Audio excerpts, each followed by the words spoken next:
Je suis le bon berger qui donne sa vie pour ses brebis. Le Seigneur soit avec vous et avec votre esprit. Évangile de Jésus-Christ selon saint Marc. Gloire à toi, Seigneur. En ce temps-là, Jésus parlait à ses disciples de sa venue. En ces jours-là, après une grande détresse, le soleil s'obscurcira et la lune ne donnera plus sa clarté. Les étoiles tomberont du ciel et les puissances célestes seront ébranlées. Alors on verra le Fils de l'homme venir dans les nuées. Il enverra les anges avec grande puissance et avec gloire. Il enverra les anges pour rassembler les élus des quatre coins du monde, depuis l'extrémité de la terre jusqu'à l'extrémité du ciel. Laissez-vous instruire par la comparaison du figuier. Dès que ses branches deviennent tendres et que sortent les feuilles, vous savez que l'été est proche. De même, vous aussi, lorsque vous verrez arriver cela, sachez que le Fils de l'homme est proche à votre porte. Amen, je vous le dis. Cette génération ne passera pas avant que tout cela n'arrive. Le ciel et la terre passeront, mes paroles ne passeront pas. Quant à ce jour, à cette heure-là, nul ne les connaît. Pas même les anges dans le ciel, pas même le Fils, mais seulement le Père. Acclamons la parole de Dieu. Louange à toi, Seigneur Jésus. Il y a deux enseignements très importants dans ce passage de l'évangile de Marc. Premièrement, et c'est un dogme de foi, l'existence de la fin du monde, du jugement dernier, de la seconde venue glorieuse de notre Seigneur, une venue qui sera une venue d'amour, de rédemption, mais aussi de jugement et de reddition de comptes.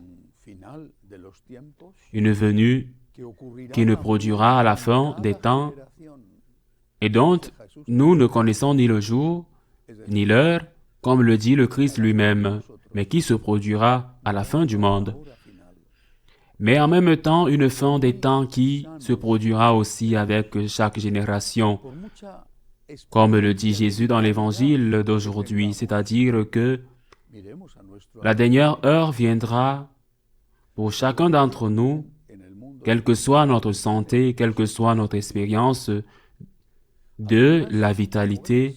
Regardons autour de nous, chaque jour, des millions de personnes meurent dans le monde. Des millions de personnes, certains jeunes, certains d'âge moyen, certains vieux, certains de la vieillesse pure, certains d'une maladie incurable ou d'une crise cardiaque. Certains d'un accident de la route, chaque jour des millions de personnes meurent dans le monde. C'est-à-dire que chaque jour des millions de personnes sont convoquées devant le tribunal de Dieu et nous ne pouvons pas croire que cela ne nous arrivera pas. Saint François d'Assise, dans le Cantique des créatures, écrit déjà à la fin de sa vie, si malade, mais pas vieux, car il est mort à l'âge de 44 ans. Après avoir tant souffert de maladie, avec les traces de la croix du Christ, des stigmates sur son corps, il loue et demande aux créatures de louer Dieu. Mais il parle aussi de la mort de la sœur mort. Et il dit, il rend gloire à Dieu pour la sœur mort. Et il dit, hélas, si dans le péché mortel, le péché grave, la mort attrape le pécheur. Je sais qu'on n'en parle pas d'habitude.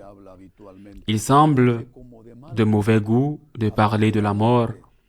Et il semble que l'on cherche à effrayer les gens en parlant de jugement d'enfer, de purgatoire, de vie éternelle.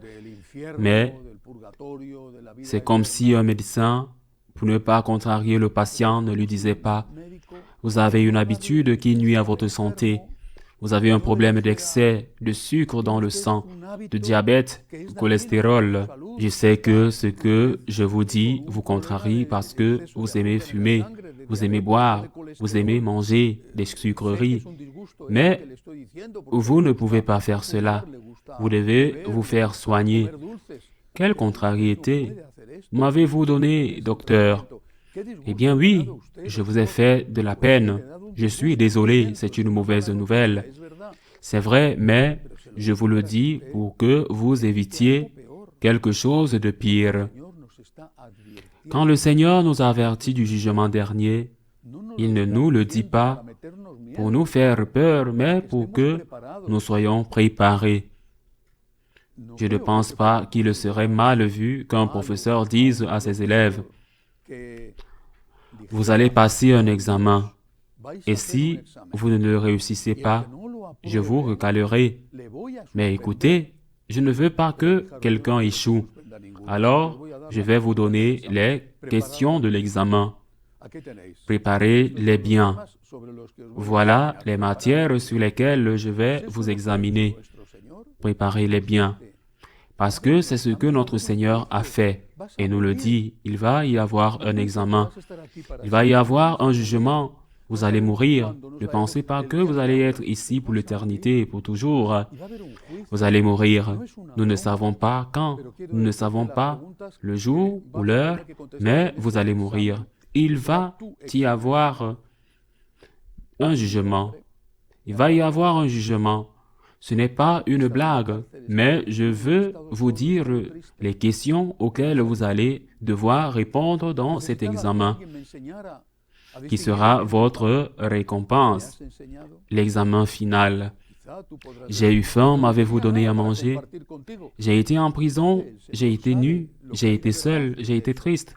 M'avez-vous aidé? J'avais besoin de quelqu'un pour m'apprendre le bien et le mal. M'avez-vous enseigné? Peut-être pouvez-vous dire, je n'avais rien à partager avec vous. Eh bien, le Seigneur sait ce qu'il y a de vrai là-dedans. Mais si ce n'est pas le cas, il est terrible que ce moment arrive et qu'il doive vous dire, partez, maudit de mon Père, parce qu'il ne veut pas dire, partez, maudit de mon Père, il veut dire, venez, béni de mon Père. Le professeur veut passer et c'est pourquoi il vous dit quelles sont les questions de l'examen final. Voilà pour son amour miséricordieux. Puis Jésus dit, en parlant de cela, il donne l'exemple de la parabole du figuier. Il dit, le ciel et la terre passeront, mais mes paroles ne passeront pas. Les paroles du Christ ne passeront pas à personne, ni au ciel, ni sur la terre. Personne ne peut changer une virgule de l'enseignement du Christ. Personne n'a le pouvoir dans l'Église de dire que le Christ s'est trompé ou que le Christ a été soumis à la culture de son temps ou que nous devons réinterpréter les enseignements de Jésus de telle sorte qu'ils disent le contraire de ce qu'ils disent réellement, ou que nous devons corriger les enseignements de ceux qui ont parlé au nom du Christ, par exemple de Saint Paul, pour dire que Saint Paul était un misogyne qui haïssait les femmes, ou un homophobe qui haïssait les homosexuels, et que par conséquent, tous ces enseignements, ou du moins ceux-là, sont erronés. Les paroles du Seigneur, les paroles de tout le Nouveau Testament, et pas seulement des évangiles, sont les paroles de Dieu. Le ciel et la terre passeront, mes paroles ne passeront pas. Dans l'Église catholique, personne n'est au-dessus du Christ. Personne ne peut dire « Le Seigneur s'est trompé ». Personne ne peut dire « Vous avez entendu que le Christ a dit, mais moi je vous dis ». Parce que ce serait se déifier soi-même et ce serait le signe le plus évident que l'on blasphème et que l'on n'est pas avec Dieu. Mes paroles ne passeront pas, dit le Seigneur, ne l'oublions pas, car il y a tant de loups déguisés en brebis qui prétendent en savoir plus que le Christ et qui enseignent le contraire de ce que le Christ a enseigné. Mes paroles, dit Jésus, ne passeront pas, ne l'oublions pas. Ainsi soit-il.